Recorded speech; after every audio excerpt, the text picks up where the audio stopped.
Welcome to the series cinema versus psychology. हमने last episode में देखा हाउ देयर आर पीपल जो anxious attachment style follow करते हैं, मतलब उन्हें कांस्टेंट रीअश्योरेंस चाहिए होता है। और फिर अब दूसरी साइड होते हैं जो लोग अवॉइडेंट अटैचमेंट स्टाइल फॉलो करते हैं। ये वो लोग होते हैं जो इमोशंस को फील तो डीपली करते हैं, लेकिन उनकी इमोशनल इंटेंसिटी उन्हें ओवरवेलम कर देती है। टू मच क्लोजनेस उनके लिए कभी कभी इमोशनल लॉस ऑफ कंट्रोल जैसा लगता है, इसीलिए वो डिस्टेंस क्रिएट करते हैं, रिप्लाईज डिले करते हैं, इमोशनली शट डाउन भी हो जाते हैं। Not because they do not care, but because vulnerability उनके नर्वस सिस्टम को अनसेफ फील करवाती है। और मुझे लगता है सिनेमा ने इस कॉन्ट्रास्ट को बहुत ब्यूटीफुली कैप्चर भी किया है, और कभी कभी मिसअंडरस्टैंड भी। जैसे ए दिल है मुश्किल, आयान का कैरेक्टर अटैचमेंट का परफेक्ट सिनेमैटिक एग्जाम्पल है। वो प्यार को लेटिंग गो से नहीं, होल्डिंग ऑन से डिफाइन करता है। उसके लिए इमोशनल पेन भी कनेक्शन का प्रूफ है। और ऑनेस्टली सिनेमा हमें भी वही बिलीव करवाता है कि अगर दर्द ज्यादा है तो प्यार भी ज्यादा है।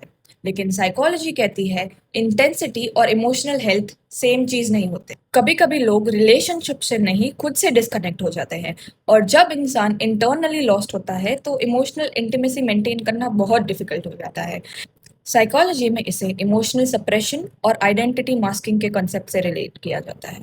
हम इमोशंस को अवॉइड नहीं करते क्योंकि हम इनसेंसिटिव हैं। कभी कभी हम अवॉइड इसलिए कर देते हैं क्योंकि हम खुद इमोशनली एग्जॉस्ट हो जाते हैं। हम अक्सर सोचते हैं जो रुक गया वो सही, जो चला गया वो गलत। लेकिन ह्यूमन इमोशंस इतने सिंपल नहीं होते। अटैचमेंट थियरी के अकॉर्डिंग हम सब अपने चाइल्डहुड इमोशनल एनवायरनमेंट्स के बेसिस पर रिलेशनशिप एक्सपीरियंस करते हैं। कुछ लोग को लव कंसिस्टेंट मिला, कुछ लोगों को अनप्रेडिक्टेबल, कुछ को इमोशनली अनअवेलेबल एनवायरनमेंट्स मिले, और फिर वही पैटर्न्स एडल्टहुड रिलेशनशिप्स में इफेक्ट होते हैं। इसीलिए एक इंसान कॉन्फ्लिक्ट में और क्लोज आता है और दूसरा इमोशनली रिट्रीट करता है।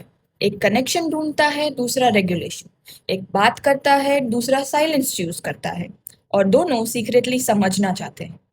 मतलब तुम किसी से डीपली अटैच्ड हो सकते हो without losing your self worth, और तुम इमोशनली डिस्टेंस भी हो सकते हो without being a bad person.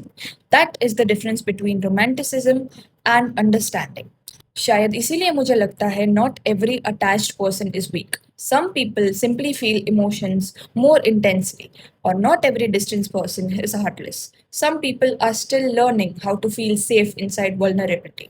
और शायद लव का गोल किसी को टाइटली होल्ड करना नहीं होता। शायद गोल ये होता है कि दो लोग इमोशनली ऑनेस्ट हो सके without fear, because at the end one heart holding on and another drifting away does not mean love was fake. कभी कभी इसका मतलब सिर्फ ये होता है कि दोनों लोग के इमोशन सर्वाइव करने का तरीका अलग था।